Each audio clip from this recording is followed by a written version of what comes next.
ఏమే లే. ఏంటండి ఈ టైంలో? టైం చూసారా? అర్ధరాత్రి 2 అయింది. నాకు ఒక కల వచ్చింది, మళ్ళీ తెల్లారితో మర్చిపోతా, అందుకే ఇప్పుడు చెబుదామని. ఆ కల్లో నా ఫ్రెండ్ శంకర్ ఒక మెషిన్ కనిపెట్టాడంట. అంబేద్కర్ని కలిసి రిజర్వేషన్ గురించి డిస్కస్ చేద్దామని. అవునా? ఇంతకీ ఆ కల్లో అంబేద్కర్ ఎవరనుకుంటున్నావు? ఎవరు? మీ అన్నయ్య రవే. అవునా? ఇంట్రెస్టింగ్గా ఉంది, చెప్పండి. సరే విను.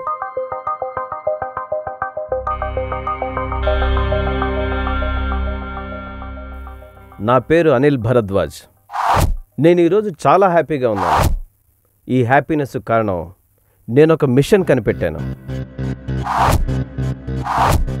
దాని పేరు టైం ట్రావెలర్.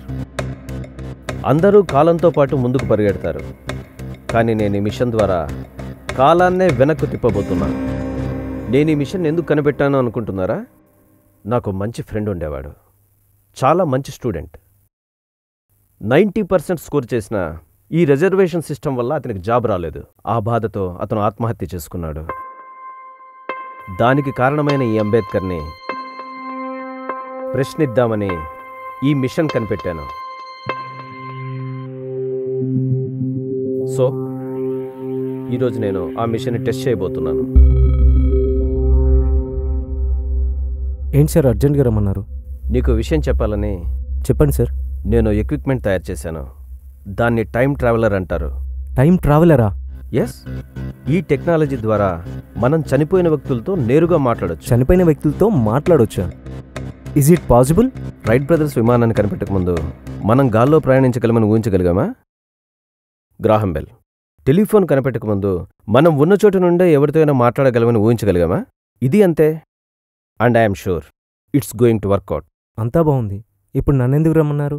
ఏం లేదు, నేను ఈ మిషన్ని నీ మీద ప్రయోగించాలనుకుంటున్నా. నా మీద? ఎస్.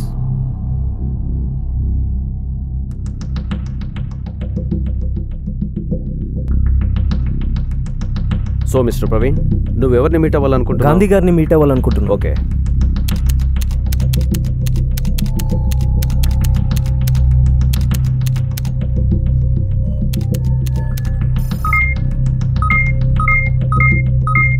సో మిస్టర్ ప్రవీణ్, నువ్వు ఇప్పుడు గాంధీని మీట్ అవ్వబోతున్నావు. Okay? Okay sir. Close your eyes, relax, concentrate, concentrate, concentrate, concentrate, concentrate, concentrate. ఏంటి సార్ నేను గాంధీని మీట్ అయ్యేది? మీరు మీ ప్రయోగాలు ఆపండి సార్.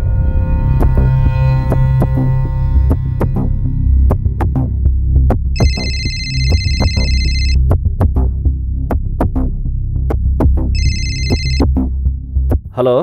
హలో అమ్మా స్వప్న, ఎక్కడున్నావు? నేను ఇంట్లో ఉన్నాను సార్. నేను నీతో అర్జెంటుగా మాట్లాడాలి, ఒకసారి ఫ్లాట్కి రాగలవా? వస్తాను సార్. ఏంటి సార్ అర్జెంటుగా రమ్మన్నారు? ఏం లేదు స్వప్న, నేను ఒక మిషన్ కనిపెట్టాను. ఆ మిషన్ ద్వారా మనం చనిపోయిన వ్యక్తులతో నేరుగా మాట్లాడచ్చు. ఇప్పుడు నేను ఆ మిషన్ని నీ మీద టెస్ట్ చేయాలనుకుంటున్నాను. సో నువ్వెవరితోనైనా మాట్లాడాలనుకుంటున్నావా? నా ఫేవరెట్ హీరోయిన్ దివ్యభారతి, నేను తనతో మాట్లాడాలనుకుంటున్నాను. Oh good. కాసేపట్లో నీ కల నిజమవబోతుంది. ఓకే?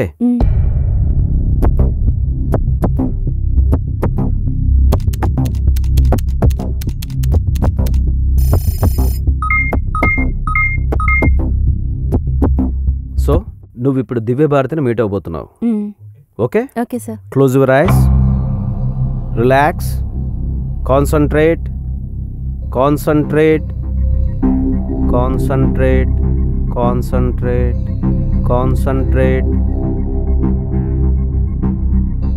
సార్ నేను ఎక్కడికి వెళ్ళలేదు సార్, ఇక్కడే ఉన్నాను. Sir if you don't mind, నేను ఆ విషయం మీకు చెప్పాలనుకుంటున్నాను. చెప్పు. సార్ అందరూ మిమ్మల్ని పిచ్చోడు అనుకుంటున్నారు. ఇవన్నీ వదిలేసి ఏదైనా జాబ్ చేసుకోవచ్చు కదా.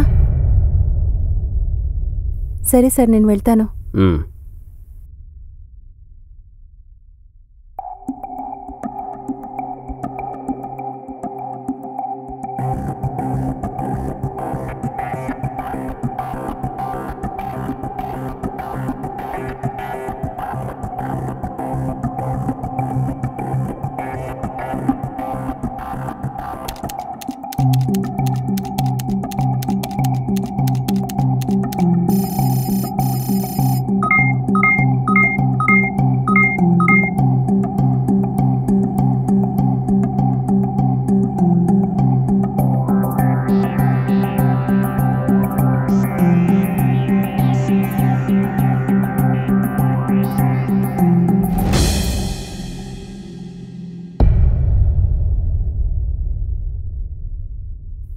మీరు అదేంటయ్యా నన్ను గుర్తుపట్టలేదా?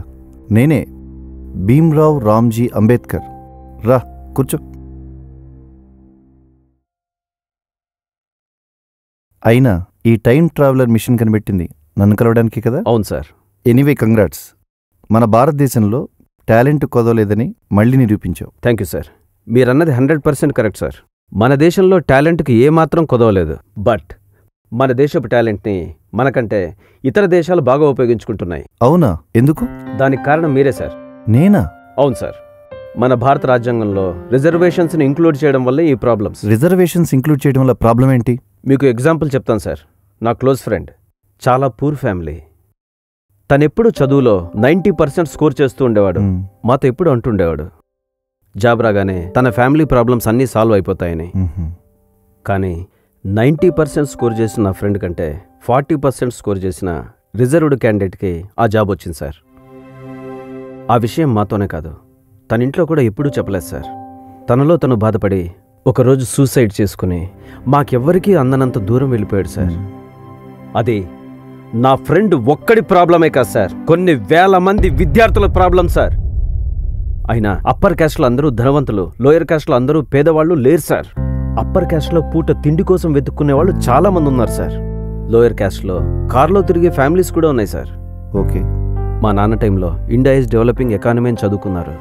నా టైంలో ఇండియా ఈజ్ డెవలపింగ్ ఎకానమీ అని చదువుకున్నాను. నా పిల్లలు కూడా అదే చదువుకుంటున్నారు సార్. ఇంకెప్పుడు సార్ ఇండియా డెవలప్డ్ ఎకానమీ అని చదువుకుంటాం? దీనంతటికీ కారణం మీరు రచించిన రాజ్యాంగం. అమెరికా, చైనా, జపాన్ లాంటి దేశాలు చాలా ఫాస్ట్గా అభివృద్ధి చెందుతున్నాయి.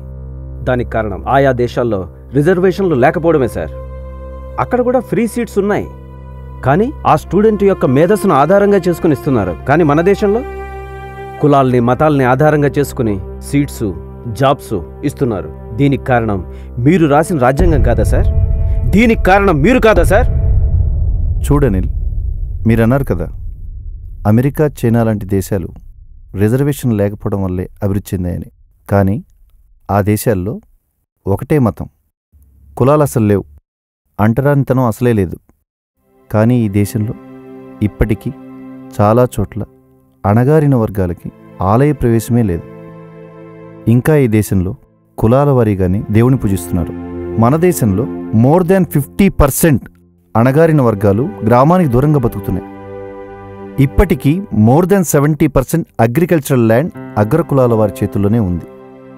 అంతెందుకు, మన దేశానికి స్వాతంత్రం వచ్చి ఇన్ని సంవత్సరాలైంది కదా, ఎప్పుడైనా అణగారిన వర్గాలకి ఈ దేశాన్ని పరిపాలించే అవకాశం వచ్చిందా? లేదే. రిజర్వేషన్స్ అనేవి ఈక్వాలిటీ కోసం కాదు, జస్టిస్ కోసం. అయినా నేను రాజ్యాంగం రచించేటప్పుడు అణగారిన వర్గాలు కొన్ని దశాబ్దాలు వెనుకబడి ఉన్నాయి. అందుకే వారి వెనుకబడితనాన్ని రూపుమాపటానికి నేను రిజర్వేషన్స్ని రాజ్యాంగంలో పొందుపరిచాను. ఎప్పుడైతే అణగారిన వర్గాలు తన వెనుకబాటుతనం అనే గోడలు బద్దలు కొట్టుకుని తమను తాము ఒక శక్తిగా నిర్మించుకున్నప్పుడు, అప్పుడు రాజ్యాంగంలో రిజర్వేషన్స్ని ఆయా పరిస్థితులను బట్టి మార్పులు చేసుకోవచ్చునని నేను చాలా క్లియర్గా చెప్పాను. కేవలం మీ పొలిటీషియన్స్ తమ స్వార్థ రాజకీయాల కోసం ఈ రిజర్వేషన్స్ని ఇంకా కంటిన్యూ చేస్తున్నారు. సో నువ్వు ప్రశ్నించాల్సింది నన్ను కాదు, మీ రాజకీయ నాయకుల్ని. Thank you sir. ఇప్పటిదాకా అంబేద్కర్ అంటే నాకు ఒక నెగిటివ్ ఇంప్రెషన్ ఉండేది, కానీ నాకు ఇప్పుడు అర్థమైంది అంబేద్కర్ అంటే ఎంత గొప్ప వ్యక్తో. All the best Anil Bharadwaj. Thank you sir.